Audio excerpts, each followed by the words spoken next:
Hi guys, Paul here from PABrewNews. It's brew day. We're brewing a English pale ale today. It's gonna be a partial, so here's my English pale ale kit right here.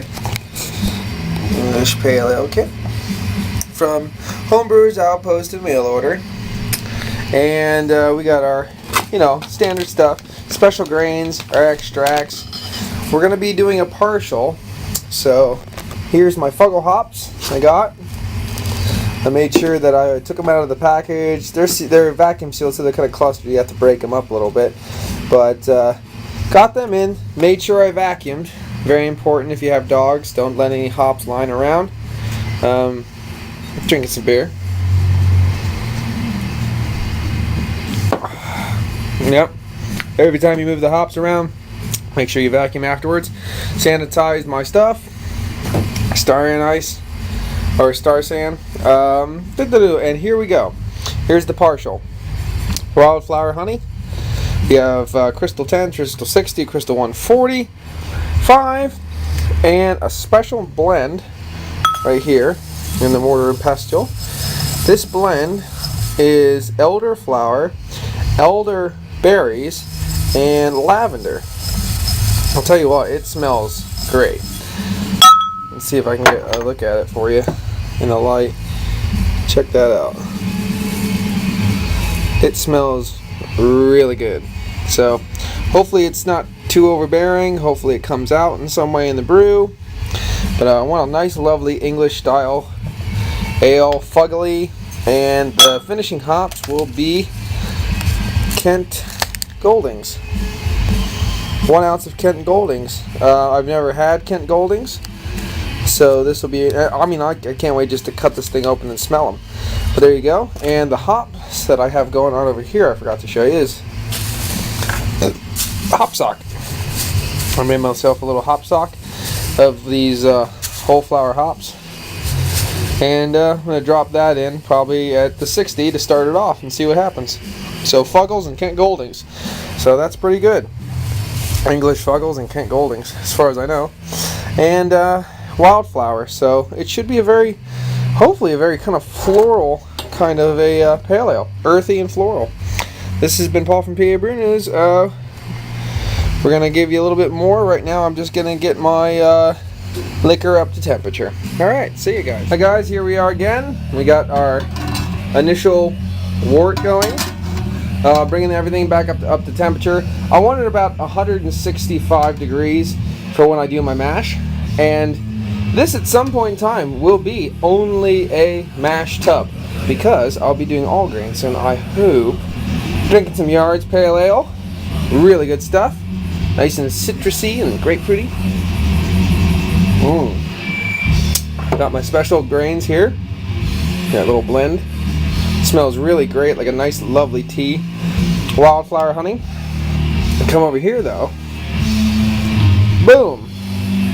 This is a 13-gallon stainless steel, well, it's a canner technically, but I'm popping either in this side or in this side, probably this side, right here. I'm popping a ball valve in there, and this will be my boiler. It's 13 gallons, stainless steel canner, only cost me $90. This whole thing, 13 gallons, and for only maybe 20 bucks more you can put your ball valve in here. For maybe only a few other bucks more, maybe another 20, you can put a temperature reading. I mean, things like this. That's pretty awesome. You could kind of do it yourself a little bit, but it will take a lot of electricity and stuff to heat this over the stove. I know a guy I know at work. He is making, and I will definitely put links up because this might be something that a lot of you people will be interested in. He's making a 23-gallon version of this with a stand, burners, gas, everything included, that you can brew massive amounts of beer and boil and everything. So I'll definitely let you know about that. But this is what I'm coming up with. This is what you'll see in my home all grain videos, and that's what it is. So There you go. Until then, I'm going to wait until my wort comes up to temperature, and then I'll show you adding my stuff. Okay, cheers. Hi guys, we're going to be adding the specialty grains for color, head retention, and residual sugars. So I don't know exactly what mix this is, but we're going to cut her open and put her in. We got the worts.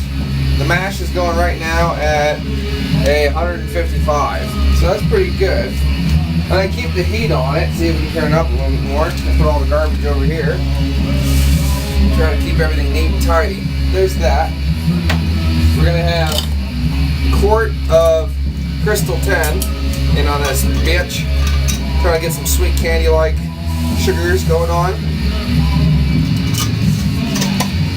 Alright. Crystal 60, because we want some sweet caramel, don't we? Yes, we do. Okay. And, you know, it's basically an English pale ale, session ale hybrid. And they're really malty, so maybe you want a little bit more Crystal 60, just in case, you know. Yeah, I think you do. A little bit of that. And just to get a hint of roastedness, just a little bit of a hint, of course, we're going to get some 145 in there. Maybe we can pull out a little bit of a, just a little bit of a burnt note, maybe going on to like a little bit of a raisin, sweet caramel. Okay. Now we're going to get this going, stir it around a little bit.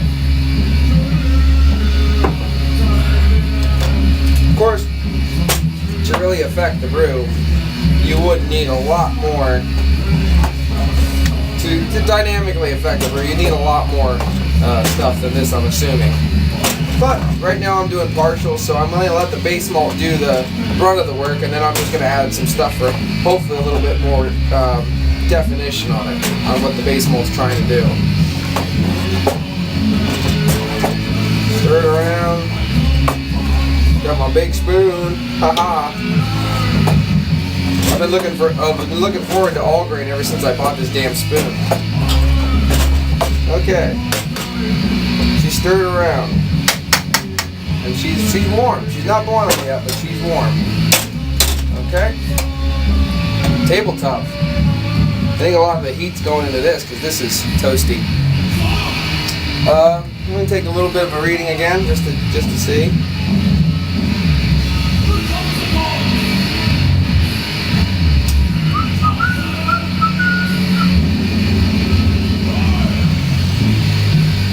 Don't know if you can hear the music or not. If not, I'm just bobbing my head for no reason. Alright, we're up to perfect temperature of 165, exactly what I wanted for the mash. Okay. Mash is in. Clean my thermometer off. Put it away. I'm going to kill the flame for this one, or the electric heat, and we're going to let this mash for probably about another hour. Alright? Okay guys, we have a boiling wort going on. I knew because I had to clean up a big mess. But a boiling wort is going on, so now it is time to add the mix. See if I can see it. The mix of elderflower, elderberry, and lavender. She's in. The mix is in. Alright. And the sugar, or the wildflower honey. So I'll put these in. Here we go. Let me bring this over here, because this is such exciting stuff. You'll want to see this. Probably not, but if I can figure out how to use this thing, it would be great.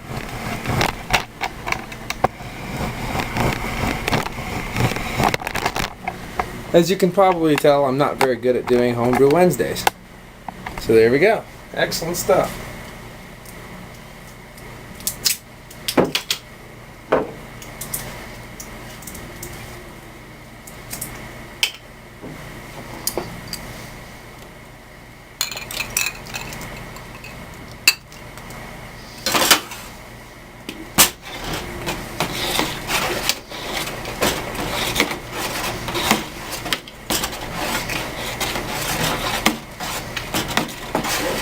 it in there.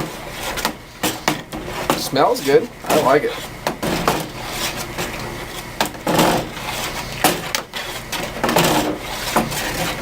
It's going to be interesting when I finally get a chance to use a proper grain bed and everything with the all grain to really get a nice clean clarified beer at the end of it.